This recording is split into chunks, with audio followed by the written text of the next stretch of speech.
પ્રભુ ઈસુના જીવંત અને પવિત્ર ત્રિએક નામમાં વાલા ભાઈઓ અને બહેનો, આપ સર્વને લોગોસ બાઇબલ સ્ટડી તરફથી હું પ્રેમી સલામ પાઠવું છું.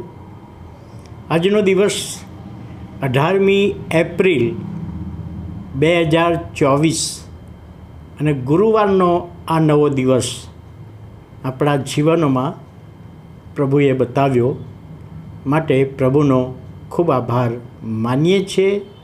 પ્રભુના નામને ધન્યવાદ આપીએ છીએ.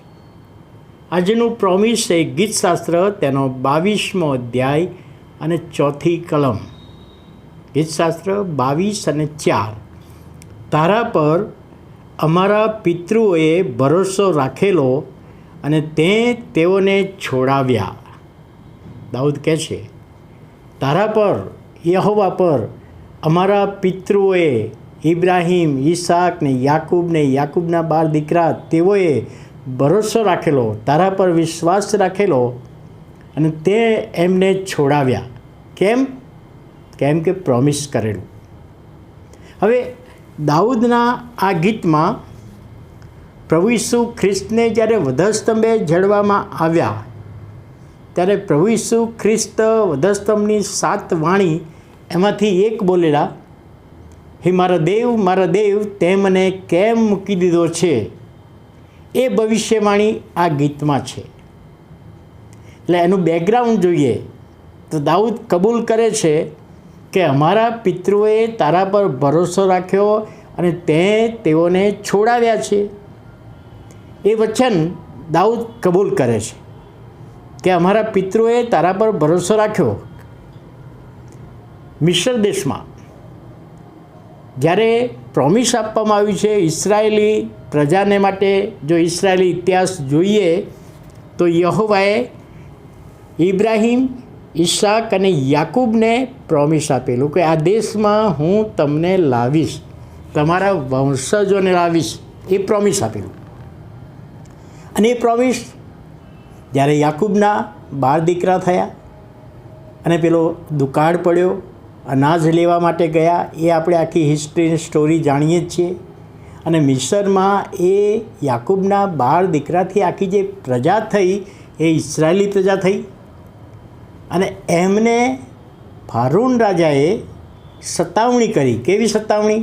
કે એમની પાસે કામ વધારે લે અને મજૂરી ઓછી આપે, સવલત ઓછી આપે અને દિવસનું આટલું કામ તો મારે જોઈએ જ એવું બાંધી આપે ને એ રીતે હેરાન કરતો હતો. અને એ મિસરની ગુલામગીરી હતી.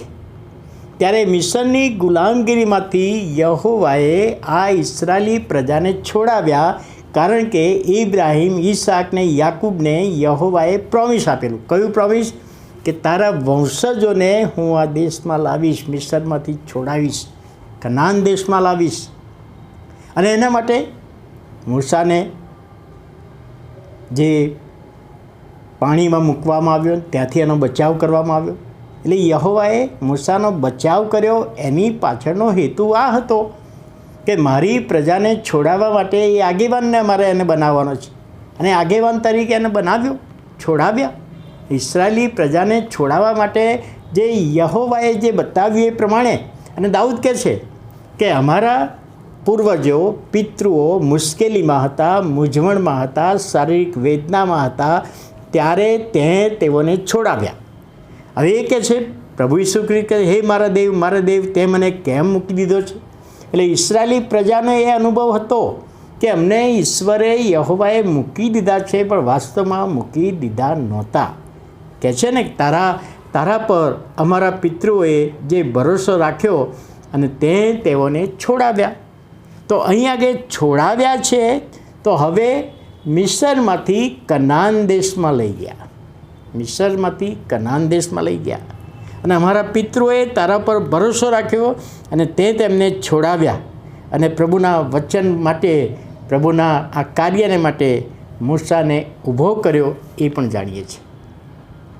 હવે આ જે જૂનો કરાર ને નવા કરારનો જે બનાવ છે ને એ અહીંયા સમજવા જેવો છે. જૂનો કરાર મિસરની ગુલામગીરીમાંથી છોડાવીને કનાન દેશમાં લઈ જવાને માટે મૂસાને પસંદ કર્યો. શારીરિક વેદનામાંથી મુક્તિ, અને શારીરિક વેદનામાંથી મુક્તિ પ્રાપ્ત કરવાને માટે તકલીફો પણ આવી. ઇસરાયેલી પ્રજાને પ્રશ્નો પણ આવ્યા, આગેવાનોને પણ પ્રશ્નો આવ્યા. એ જૂનો કરાર છે. હવે હું જે સમજાવું છું એ નવો કરાર. નવા કરારમાં પણ પ્રભુએ કહ્યું છે, પ્રભુ ઈસુએ કહ્યું છે કે હું તમને સિયોન દેશમાં લઈ જઈશ. પૃથ્વી પર તો છીએ આપણે, પૃથ્વી પરની મુસાફરી, પણ ત્યાંથી સિયોન દેશમાં લઈ જવાની બાબત એ પણ છે.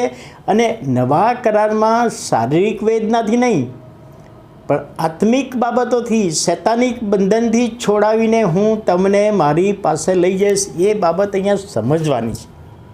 જૂના કરારમાં ઇસરાયેલી પ્રજાને છોડાવવાને માટે મૂસાને પસંદ કર્યો. નવા કરારમાં વિશ્વાસ કરનાર લોકોને છોડાવવાને માટે, પાપના બંધનમાંથી છોડાવવાને માટે પ્રભુ ઈસુ ખ્રિસ્તને પસંદ કર્યા, કે જેમણે પોતાનું મહામૂલ્યવાન રક્ત વહેવડાવ્યું, વધસ્તંભ પર પ્રાણ આપ્યો. એ બધી બાબતો આપણે જાણીએ છીએ. એટલે અહીંયા આગળ જો સરખામણી કરીએ તો એ પણ જોવા મળે છે. એટલે અહીંયા આગળ કહે છે, તારા પર અમારા પિતૃઓએ ભરોસો રાખ્યો. હવે એ જ બાબતને આજના સમયમાં નવા કરારની ભાષામાં હું સમજાવું તો આપણે પ્રભુ ઈસુ પર વિશ્વાસ રાખ્યો છે તો આપણો બચાવ થયો છે, તો આપણને શૈતાનથી છોડાવ્યા છે. એ બાબત સમજવામાં આજનું પ્રોમિસ પ્રભુ આપણ સર્વને સમજવામાં આશીર્વાદિત કરે. એ જ આપણે પ્રભુને પ્રાર્થના કરીએ છીએ. અને આવો આપણે પ્રાર્થના કરીએ. વાલા પ્રભુ, અમે તમારો આભાર માનીએ છીએ, તમારા નામને ધન્યવાદ આપીએ છીએ. પ્રભુ, જે બે બાબતો અમે જોઈ શક્યા, જૂનો કરાર શારીરિક વેદનામાંથી છુટકારો અને કનાન દેશમાં લઈ ગયા, અને નવો કરાર શૈતાનના બંધનમાંથી છોડાવીને પ્રભુ તમે સિયોન દેશ સ્વર્ગમાં અમને લઈ જવાના છો. પણ એ અમે તમારા પર ભરોસો રાખ્યો છે, તમારા પર વિશ્વાસ રાખ્યો છે. એનો આશીર્વાદ આપો, વિનંતી અને પ્રાર્થના અમારા ધન્ય સ્વામી પ્રભુ ઈસુના નામે સાંભળો અને માન્ય કરો. આમેન.